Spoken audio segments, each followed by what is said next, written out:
So, welcome to this special masterclass, this special training. It's called the Permission Slip: How to Stop Living a Life of Shoulds and Lead with Your Intuition so you can create the life you desire. So, we're getting started now. We'll probably be here for between 45 minutes, maybe up to an hour. We'll see how it goes. It depends how many people join and what, how interactive it is. But we'll be here no longer than an hour, I should imagine. There will be a question and answer section at the end, towards the end of this training. So if you've got any questions, you can either type them in as we're going along, or there will be the opportunity to ask them towards the end. If you can keep yourself muted during the training, that's fantastic, because it just helps the recording. And because we are recording, there will be a recording obviously available afterwards. So we'll be sharing that probably tomorrow now. But you will be able to go back and look at it and maybe go through some of the exercises and benefit from some of the stuff you might miss during the live training. So without any further ado, I'm going to hand over to Leah, because Leah's going to be doing the introduction and letting us know what is intuition and why it's so important. So over to you, Leah. Thank you, Nicola. So my name is Leah Kent, and I'll just do a very short introduction about who I am and why I love talking about intuition. So I am an intuitive coach and a Reiki healer and a tarot reader and a writer and overall creative person. And what brought me to care so passionately about helping women connect with their intuition was my experience with becoming a mother and then having some postpartum anxiety.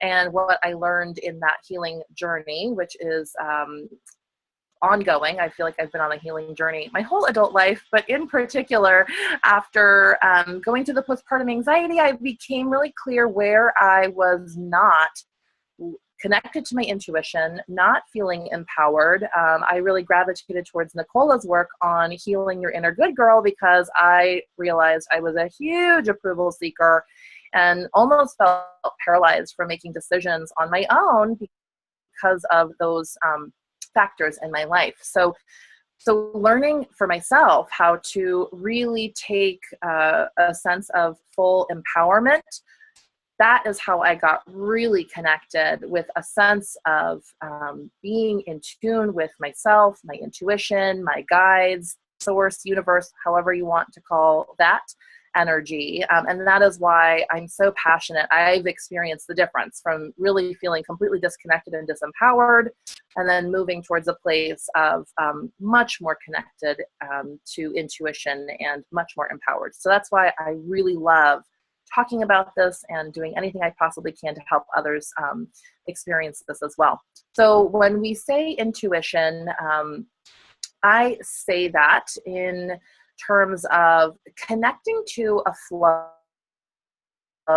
of energy, a universal source, a power that I would say is bigger than myself. There's so many ways to talk about this, and I actually am in the habit of reading every book I can get my hands on that talks about it. So I probably have more than enough ideas about it. And I think that's one thing that's really important as you're going through this journey, is to understand that intuition is uniquely yours. The voice of your intuition is different than the voice of my intuition. But there's a common thread that human beings talk about these experiences, things like, I don't know, I just had the urge to, I just felt I should do X, Y, Z, a sense that something else is flowing through you and almost using you as a vehicle to be expressed. And to me, that's a big piece of recognizing, oh, that's the intuitive piece of me.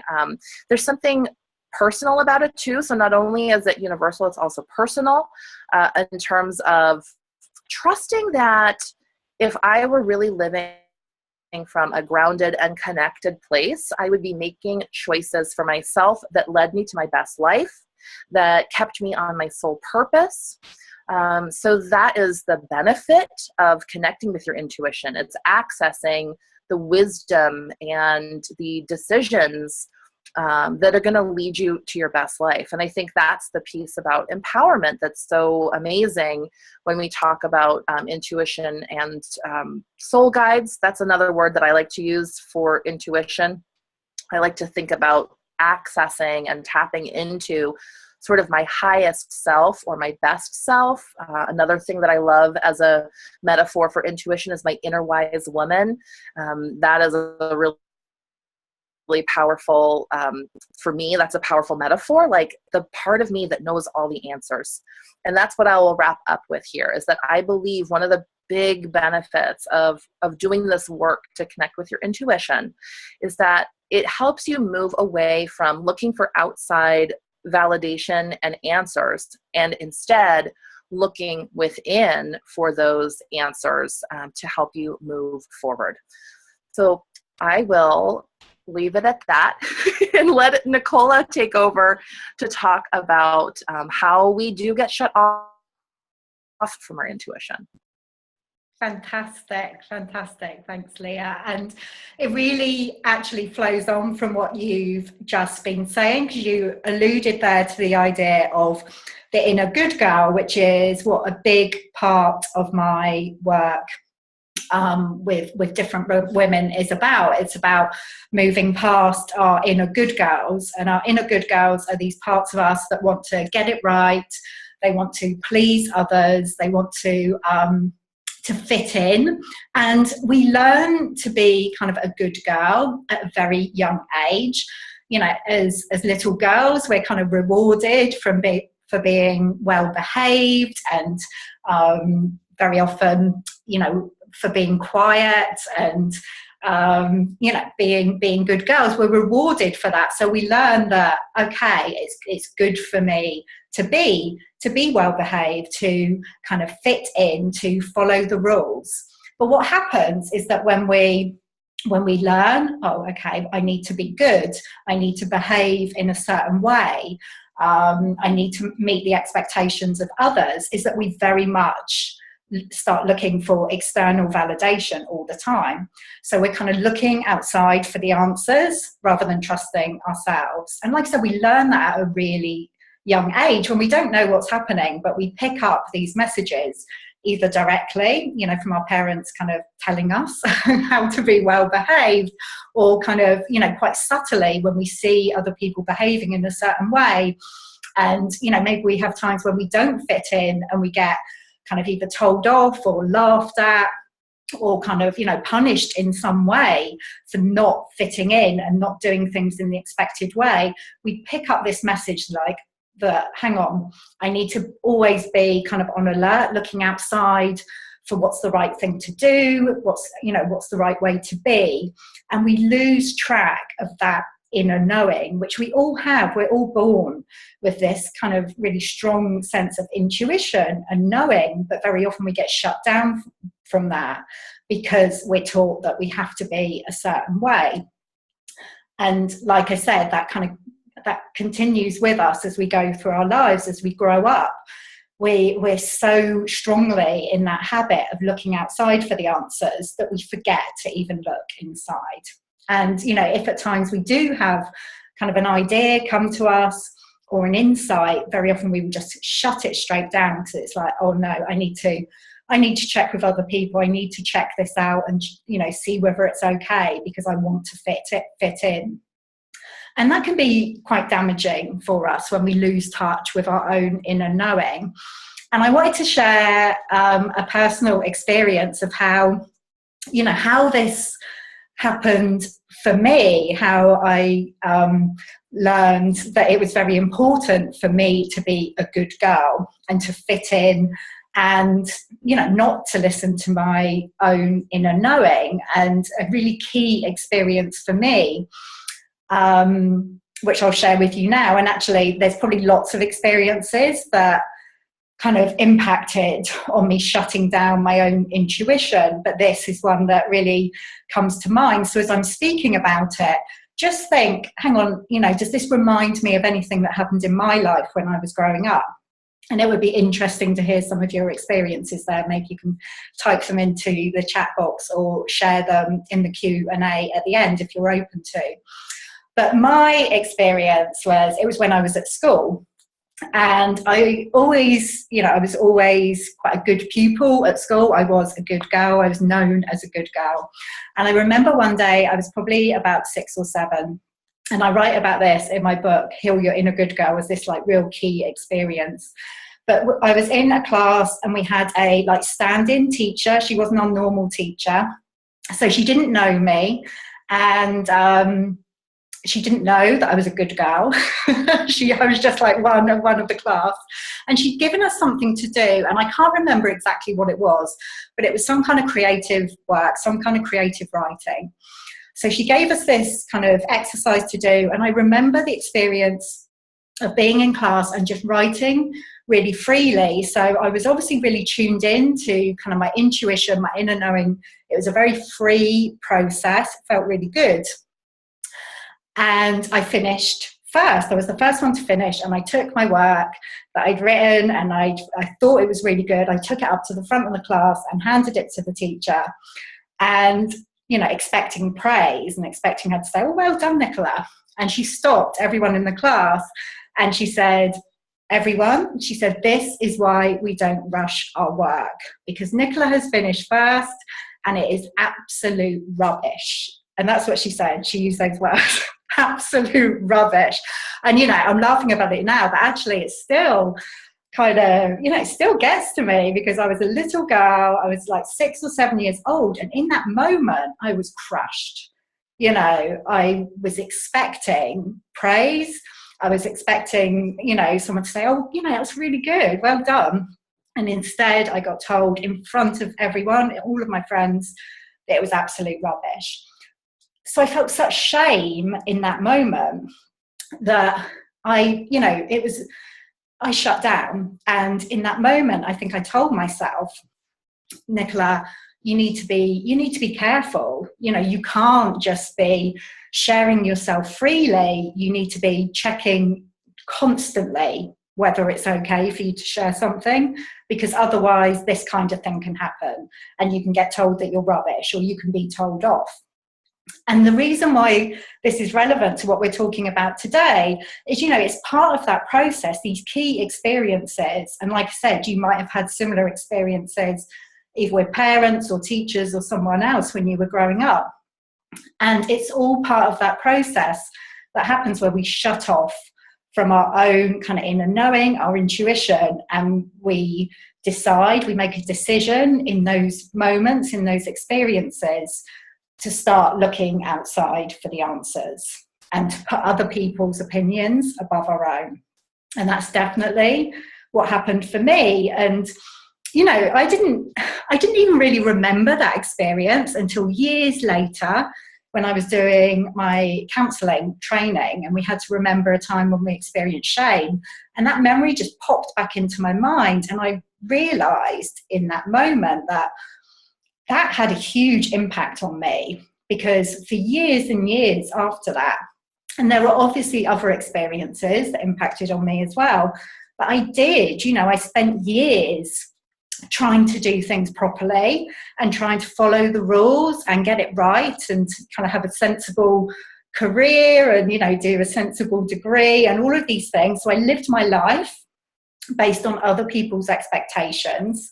And it's only really over the past probably 7 or 8 years that I've really begun to listen to my own intuition. And that's led me on a completely different path from what I was on, for the first kind of 35, 40 years of my life, when I was doing the right thing. I was working in finance, had a nice sensible job. And it's only when I started and I made a decision to start listening to myself that I recognized that I wanted something completely different. So I'm so grateful that I actually, I'm grateful to my kind of 38-year-old self who actually listened to this, key piece of intuition that told me, "Oh, Nicola, you should retrain as a hypnotherapist." And I'm using the word should. It wasn't a should. It was, a really amazing moment. I got this just insight, this kind of knowing come to me. It was very hugely intuitive. moment. It was a really instinctive decision for me to leave my career in finance and to retrain as a coach and a hypnotherapist. And through doing that and listening to my intuition over the past 7 or 8 years, it's kind of opened up so much in my life, and now I'm doing work that I love. And it's a constant process of tapping into my intuition and listening for the messages that are coming through. So I just want you to think about, you know, what are those experiences for you in your life where maybe your intuition got shut down? And, you know, how can you begin to open up to more of your inner knowing? And that's something that we're going to move on to very shortly. But I just wanted to say as well that when we do shut off to our intuition, you know, a lot of us women have lost track completely of what we want in our lives, you know, even down to quite small things, small decisions like what to have for dinner, or, you know, where to meet a friend for coffee. It's like, I don't know. I just don't know. I was working with a woman a couple of years ago, and she said when she went out for dinner with her husband, he had to choose for her because she didn't know. It wasn't that he was being controlling. She literally did not know what she wanted to have for dinner because she totally had shut off from her intuition, her inner knowing. So that's why, you know, this is so important that we not that we turn it back on because it's always there, but that we begin to listen to it and give it the opportunity to get louder. So that's what we're going to move on to now. So I will hand back over to Leah and let her kind of take you through her, I think you're going to share 3 simple tips or rules that are going to help us to nurture our intuition, Leah. So, thank you. I loved everything about that. And it's funny that you shared about being about 6 or 7 when somebody kind of shut you down. And I had a somewhat similar experience of being exuberant in 2nd grade. And, you know, the teacher asked a question and I was so excited. I was like raising my hand and I think I was stomping my feet. And I was so accustomed to getting, you know, like positive reinforcement. And I was sent out of the classroom for being too excited. And I, you know, it's just like, okay, don't be too excited, you know, and you kind of like live that the rest of your life, you know, and basically the way that I visualize this, which I hope is helpful for, you know, you as you're watching this and listening to what we're sharing here, I think of it like a flow, you know, like and I'm a Reiki healer, so I'm very accustomed to visualizing it as like maybe a flow of light that mirrors the sort of movement of water. So like maybe a flow of light or a flow of water could be a helpful metaphor for you. And the idea for me is that intuition is that flow. So as Nicola said, it's always flowing. It's a question of, is it a healthy, open flowing channel?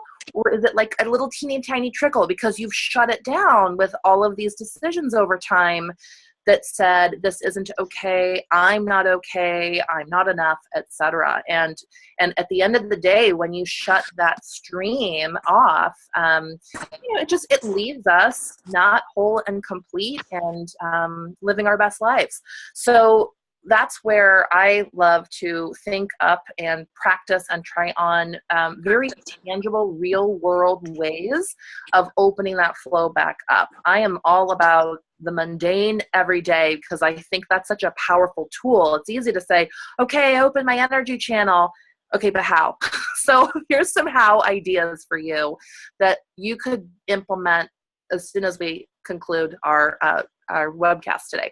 So for example, this is a really fun one that I like, especially for us ladies, to choose your accessories in the morning with the intention that you're doing so from a place of connection to intuition. One of the things about intuition is kind of short-circuiting all of those decisions about, well, what does other people, you know, what does somebody else want me to wear? What am I supposed to do? What am I supposed to wear? And what goes together? So that's why I love starting small with the accessories.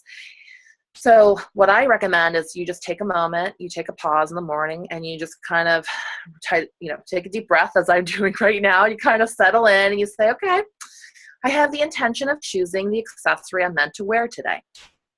And it could be this, the scarf, the jewelry, the handbag, whatever is applicable for you in your life. One thing that you might do is you could kind of have them out in front of you and almost like you could kind of wave your hand over them. You might get a sensation of heat or a chill. You might kind of get a physical sensation as you pass over a particular item, or you might just be centered there and say, oh, I have to wear that necklace and I don't know why. And then because this is a great tool for then practicing following the wisdom that you're hearing, you just put it on and you don't think twice about, oh, but my mom said never wear that jewelry with that jewelry. It doesn't matter. Like, it's your jewelry. It'll be fine. Maybe not on a job interview, maybe start small, maybe just do this, on the weekends or whatever feels comfortable for you. But the purpose and the intention for you is to tune into what subconscious ideas are flowing. That's the purpose, is just to be in touch with your subconscious ideas. I'm going to share a couple of specifics that hopefully will resonate with you that make it fun. So for me, this has like become a huge part of my morning ritual. A couple of examples. I purchase every year a piece of custom jewelry that has my word of the year on it. For me this year, it's Shakti, which is divine feminine creative power. It's like, I'm so excited about that. So I wear that necklace, especially like I'm wearing it today because I want Shakti to be with me today. Some other things that might percolate for you is that you might find yourself tending towards different metals at different times of the year or the week, based on what the energy they hold. Again, you're allowing yourself to just tune into these kind of like these archetypes and these powers that you might not normally be tuning into. So things like silver in general holds a more feminine energy. Gold holds a more masculine, sun-oriented energy. Depending on what you're doing, you might know which one you need to be on your body that particular day to help you, connecting with those forces. Same thing with stones. You might notice, like, if you're going to be having, this is all about the subconscious. Subconsciously, you're going to have a certain conversation today. So you might choose a stone that has protective properties. And you're not doing this on purpose. It's just, if you kind of pay attention, you might be noticing that you gravitate towards certain things, or colors that enhance, maybe your chakra energy. So there's lots of beautiful connections that are happening in as simple of a world as jewelry. Another thing that I like to sort of call out would be paying attention to what actually feels physically good on your body. Like, in the 80s, it was popular to wear a giant earring and it stretched your ears out. It probably didn't feel really good. So, don't follow the trends. Follow your intuition when you're making these small choices. It's fun to implement. If you're not a jewelry person, then you might find that it's more about like the texture of a scarf or a hat. And it's also about how it makes you feel, and be open to the fact that how you move through the world, even with a little thing like an accessory, this is all just about bringing yourself into alignment. So take that moment, take a pause, let yourself intuitively choose your accessory, follow the wisdom by putting it on, and then you're evaluating by seeing how that felt at the end of the day, at the end of the week. If you do this consistently, it could be a very fun practice for you to just take that moment to be in touch with intuition in the morning. So that's the first one. And I'm going to take a pause and let you know that the exercises I'm sharing today are part of a free guidebook that I wrote to help you connect with your intuition, and a link to get your copy of that free book will be included in the notes when we post this. So the second exercise that I want to share with you is really fundamental and important. And this is about being open to receiving guidance. So one of the first steps of any new practice is that you have the intention to being open to having this work in your life. And so with intuition and a connection to your soul guides, which is just the term I'll be using today, you have to have the intention that you're open to receiving the wisdom and you're open to receiving the assistance. That's the very first step, is I am open to letting this flow. I'm open to hearing what I need to hear. So I like to start another daily ritual. It doesn't necessarily resonate right from the beginning, but I have found that doing this over time, it's like building a relationship with myself and building a relationship with my soul guides. And that is to have like a little affirmation, a mantra, a prayer, whatever you'd like to call it, to say, I am open to receiving your guidance. And play, see what works for you, the certain phrasing. You might choose how to address that energy. If you say, okay, intuition, I'm here and I'm listening. That could be your morning mantra. So you get out of bed and, first thing, or when you're brushing your teeth or before you leave the house, you're repeating that mantra to yourself. And it's just helping you get grounded and saying, okay, my life today is going to be connected to this source of wisdom and intuition. Another one that I like to say is something along the lines of, okay, soul guides, please help me in any way that you see fit today. This is a great one. It's the blanket invitation for them to come in, put things in your path that are just right. The chance meeting with somebody at the coffee shop. You basically are saying, I am open to help and I am open to receiving this energy and this flow. And you're putting yourself in the flow of your intuition and your inner wisdom. I'm going to add a little extra, to take it a step further beyond just the morning prayer or mantra. There's this little thing I learned called 5 dots. So especially if you're working like I was to really do like a 180 on your connection to your intuition, I found that I needed to be reminded throughout the day. So I learned about this thing called 5 dots, which is where you take either like a little sticker or a Post-it note and you put it 5 different places where you're likely to see it throughout the day. And it's a visual reminder to connect in with that mantra. So that's why I like a simple mantra, because it's easy to remember. So if my mantra is, I'm open to receiving guidance, it's an easy one. And I see my little dot on the steering wheel of my car. I'm like, okay, that's right. I'm open to receiving guidance. And I see it by the mirror in the bathroom, and I see it, on the coffee maker. Be creative. Like, this is your practice.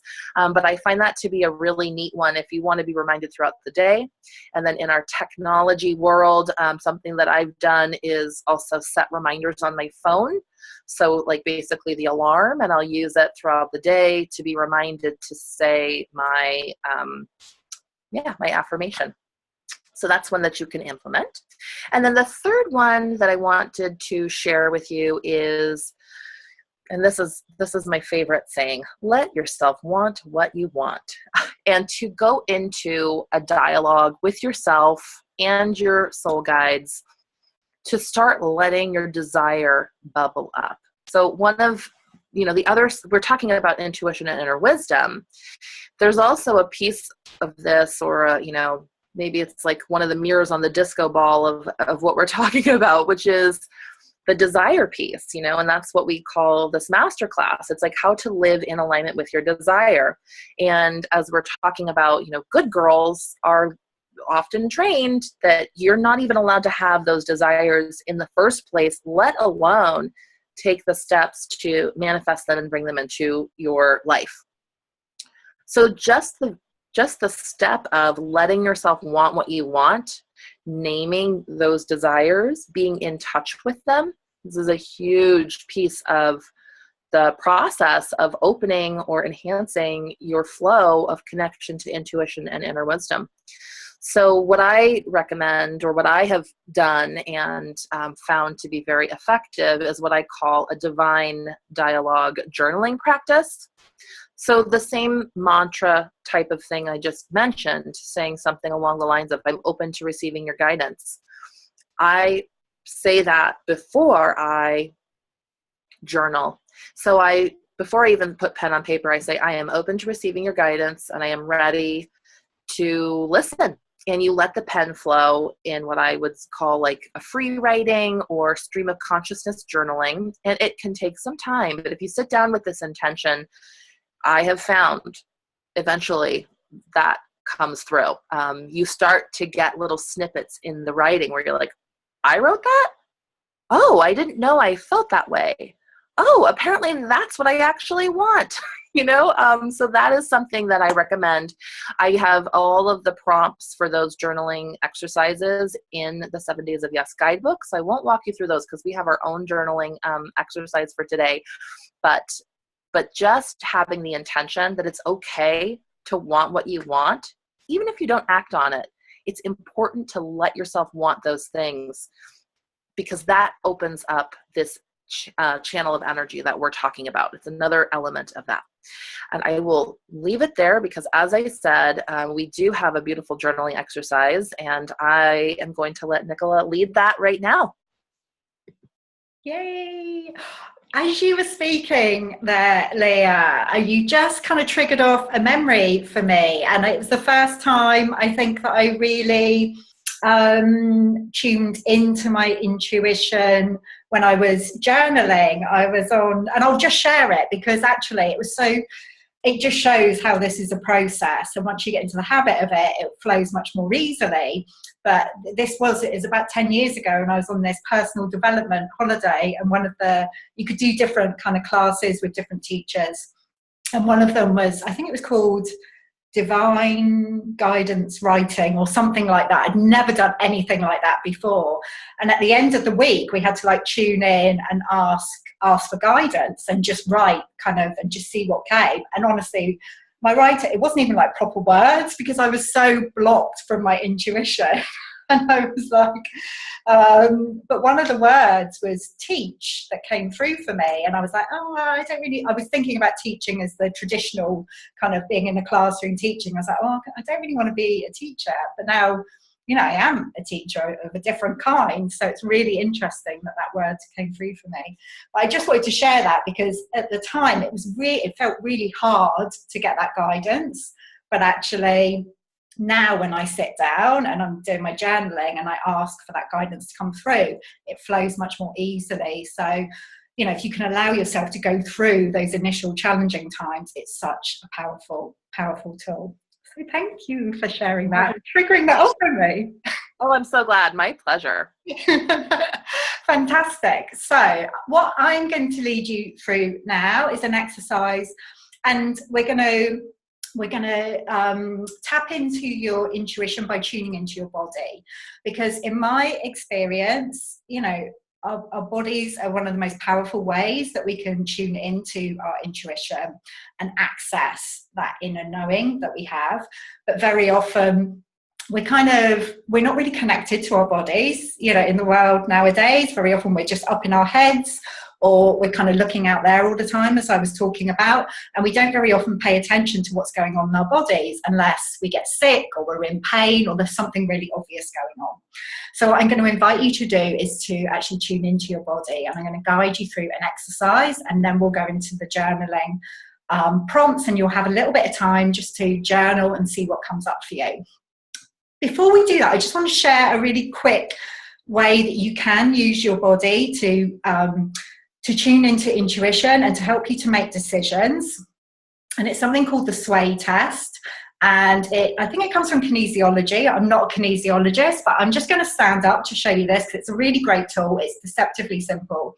And like I said, I don't know if you'll be able to see me when I do this. I'll move back a bit.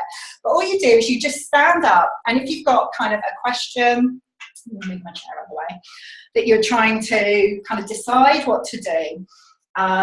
Say you're trying to decide whether to go to a particular event. Just sort myself out a bit.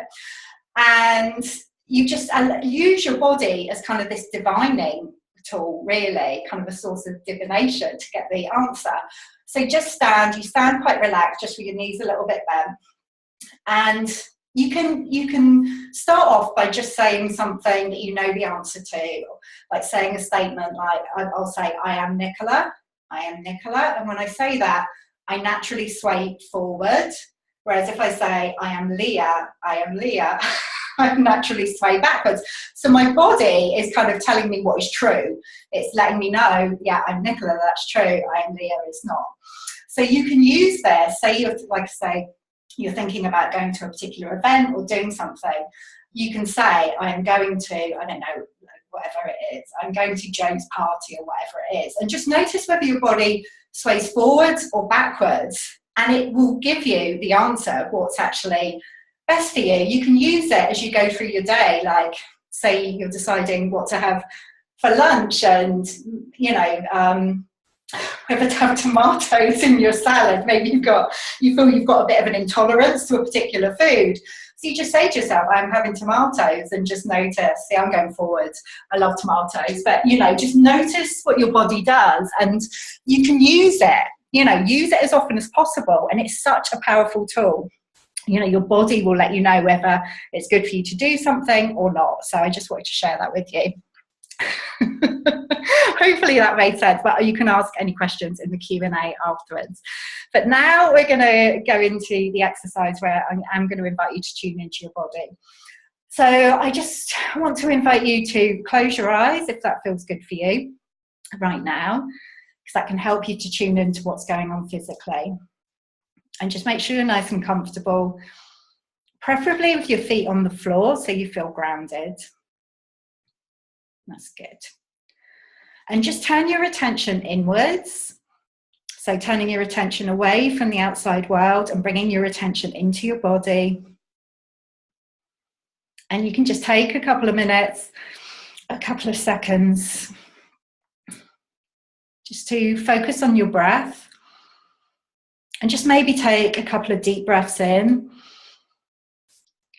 right down into your belly, and some lovely releasing breaths out. Just allowing yourself to settle.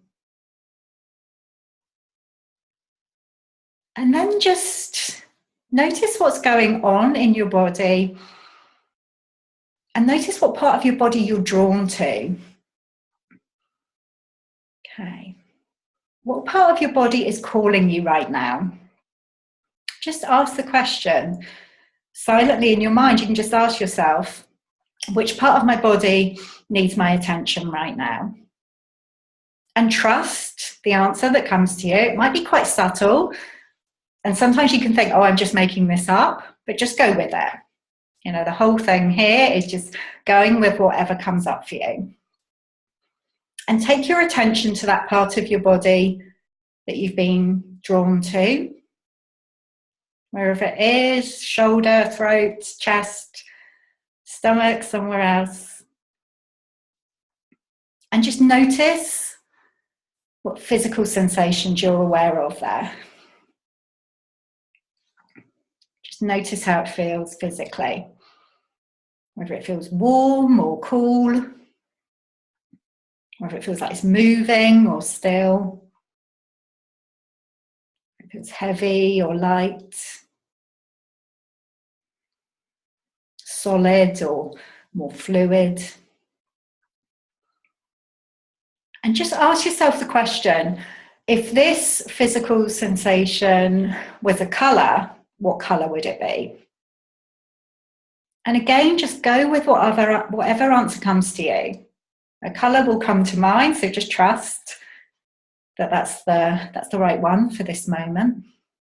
And it's just another way of tuning into what you're experiencing and tapping into that source of inner wisdom. Okay.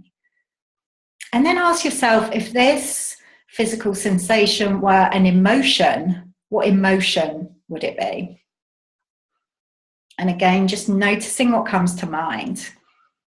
It's very likely that a particular emotion will just pop into your head, and go with that.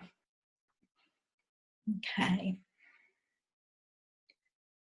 And then when you've got that, you've got the physical sensation, you've got where it is in your body, the colour and the emotion. Just ask yourself, what does my body need me to know right now? What is this part of my body telling me? Notice what answers start to come up for you.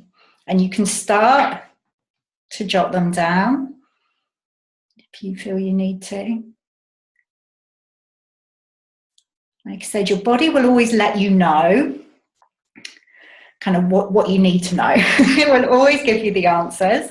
So you can use this for like a general sense. So, you know, if it feels like something isn't quite right or something's a bit off for you, you can use this exercise to tune into your body and find out what it is. Okay. Or if you're trying to make a decision, you can tune into your body in this way and ask the question of that part of your body. You can kind of set the intention, ask for your body to give you the answer in a similar way that Leah said. You know, if you ask for assistance, whether it's from your body, your guides, whatever it is, it will come through. You simply need to ask. So this is another way of accessing that kind of inner wisdom. So we're going to give you a couple of other questions alongside the question about the body. And I don't know, I'm constantly pointing to my shoulder at the moment. There's obviously something, my shoulder obviously wants me to know something. So maybe I should answer the journaling questions. But Leah's just going to give you another 1 or 2 questions, and then we'll just take some time for journaling. Yeah, it's such a great practice. The body is a very powerful tool. Another question, as you've tapped in and you've gotten to this really, you know, centered and connected place, you can ask yourself the question, where am I blocking myself from hearing my intuition?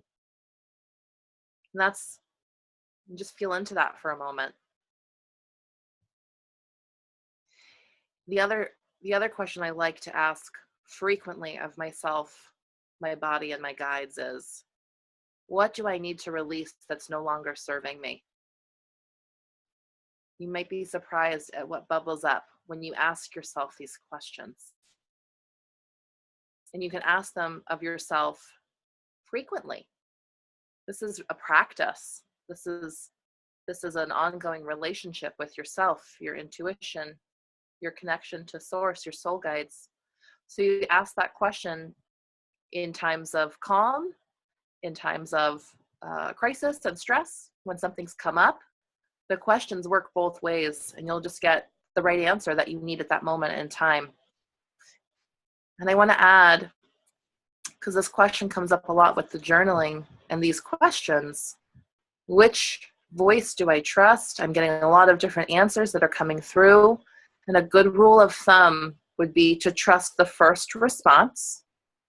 My other piece of suggestion, my other piece of advice is, the more that you do this, the more regularly you try on these practices, the more you'll start to distinguish between the calm, peaceful, quiet voice of intuition and the noisy, freaked out, fearful voice of ego. And again, it's just about showing up in conversation and starting to refine that relationship. Just like any other relationship, it's about showing up and being an active participant. And the more that you put into this relationship with your own inner self, your inner wisdom, the more over time that will flourish and give you this, this unbreakable connection to yourself. It's not about anybody else outside of you. It's about you. And so, yes, you've been given this amazing body as a source of wisdom. I also get a lot in my shoulder. I get a lot in my legs, especially when asked that question about blocking your intuition. Often it's my legs, this grounded feeling that I always am working on. So those are some additional questions that can help you in this practice. Fantastic. Yeah, I always I get my shoulder and I get my stomach as well. My stomach is definitely a big source of my intuition. My tummy's always trying to tell me something. So I've learned to listen to it. So we're going to give you a couple of minutes just to take some time, if you haven't already, just to jot down anything that's coming to you as you ask yourself those questions. And whilst you're doing that as well, if you have any questions that you want to ask either Leah or myself or both of us, we can both chime in, I'm sure, with our our viewpoints, then please do type them into the chat box now and we will answer those for you.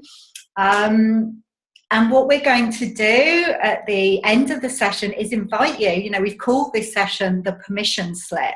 So we will be inviting you to give yourself permission to do, or maybe to be a certain way, something that's coming through for you as you're asking yourselves these questions. What do you need to give yourself permission to do, or who do you need to give yourself permission to be as you move forwards from this class? And actually, you know, just being here and watching this training, you're sending a really powerful message to yourself that I am, you know, I really want to listen to my intuition. I want to listen to this guidance. So this is a really powerful either first step or kind of step along the way for you. So yeah, just take a couple of minutes, like I said, to jot down anything that's coming up for you. And please do type in any questions that you've got. I think, Leah, that was a great one that you just kind of flagged up about how do I know what voice to listen to. So it was great to kind of jump in and answer that. That'll be our next masterclass. Yeah. Because I think you could basically write, I mean, and others have, you can write entire books on distinguishing, you know, the voice and how that voice changes. And, you know, that's, yeah, the whole ego versus intuition. That tends to be a big question that I hear when talking about this subject matter. And those are some of the, those are some of the ideas that have risen to the top for me about how to make that distinction. But really anything that you have a question on in terms of, you know, intuition or daily practice, even journaling. I'm a resource person, so I also could recommend a bajillion books on this subject matter. I'm an avid reader on these topics. Me too, definitely. Okay. Well, you know, I would invite you all afterwards, you know, to carry on journaling on these questions that we've kind of asked you to tune into today and see what comes out of that. And it would be interesting to kind of hear any feedback. If you feel comfortable to do it, you know, it can be some quite personal stuff that comes up for us when we ask these questions. Your body kind of doesn't pull any punches, and it will tell you directly what you need to do, or, you know, any changes you need to make. And the most powerful thing, obviously, is not only listening, but acting on it. So, you know, Leah, during her 3 tips that she gave you, it's very clear that, you know, even with the jewelry, it's not just kind of tuning into what feels good, but actually listening to it and going with it, even if it doesn't kind of meet other people's expectations. So, you know, actually taking action on what's come through for you today is the most powerful thing, the most important thing. Absolutely. Yeah.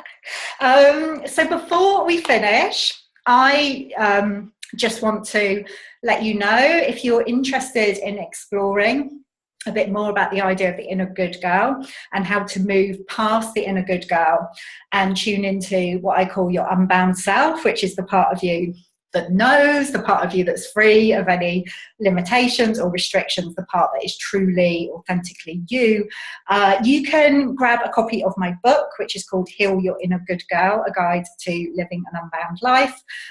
So that could be a good next step after listening to this training, watching this training. That's a way for you to take this work a bit further, as well as Leah's resources as well.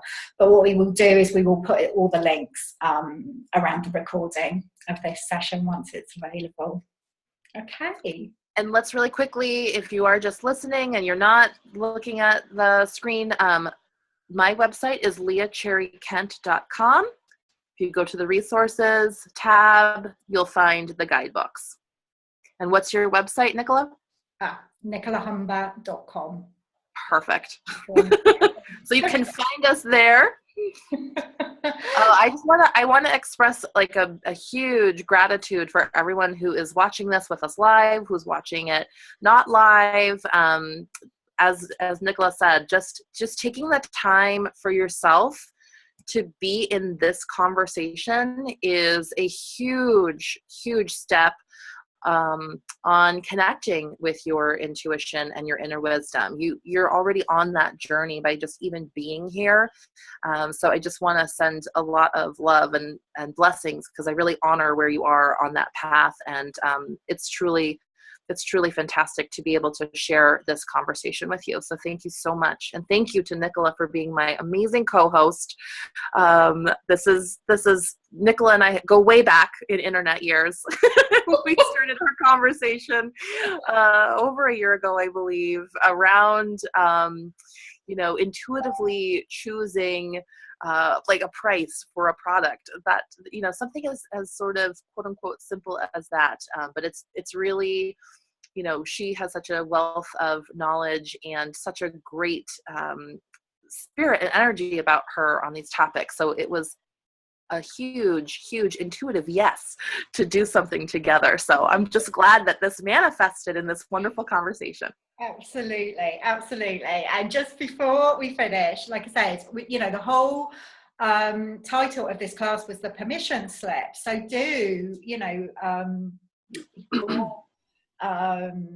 before we finish this class, and maybe straight afterwards, think what are you going to give yourself permission to do? How are you going to give yourself permission to be different? And make that commitment to yourself. And a really powerful and simple way of making that commitment is actually to write yourself out a permission slip. So I kind of Nicola Humber, or whatever your name is, give myself permission to, and then whatever it is.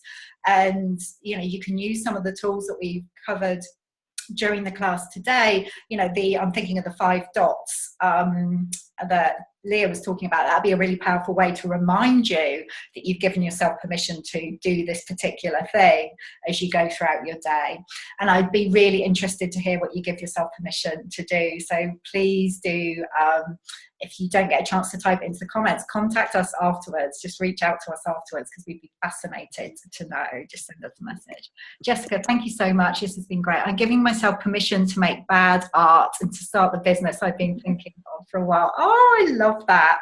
Yeah, I gave myself permission to write a really bad short story recently. I had an idea for a short story, and I gave myself permission just to write it, just for me, and it felt really powerful. So yay to there's no such thing as bad art, is there? But I know what you mean there, Jessica. I'm glad you've enjoyed it.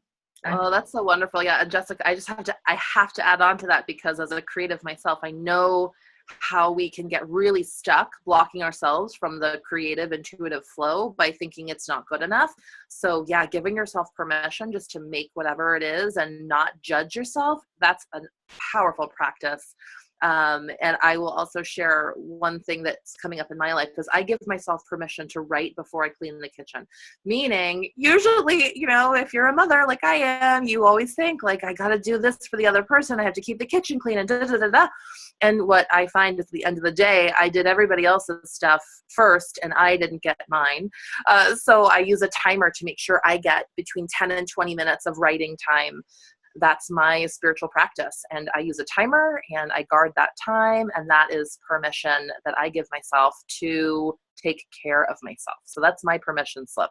Take care of my spiritual, creative needs first.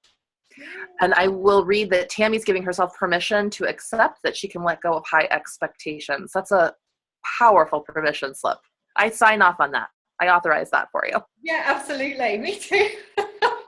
I'm loving these declarations. It feels really powerful, actually. Just that I am giving myself permission to, and whatever it is. So, thank you so much for sharing those with us. Like I said, it's really powerful. So, okay, I think we will end it there. Although it's tempting to carry on talking all day about intuition.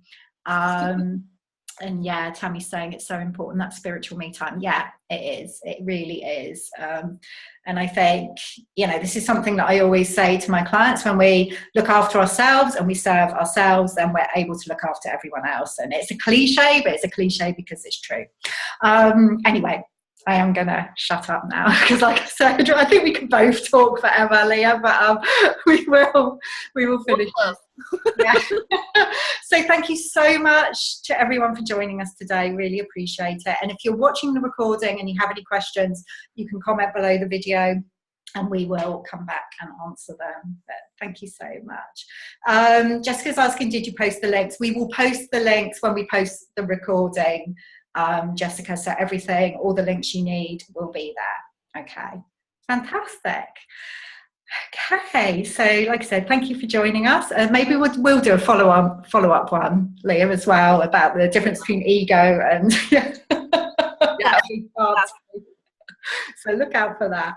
Okay, enjoy the rest of your day, and we will both see you soon. Bye. Thank you.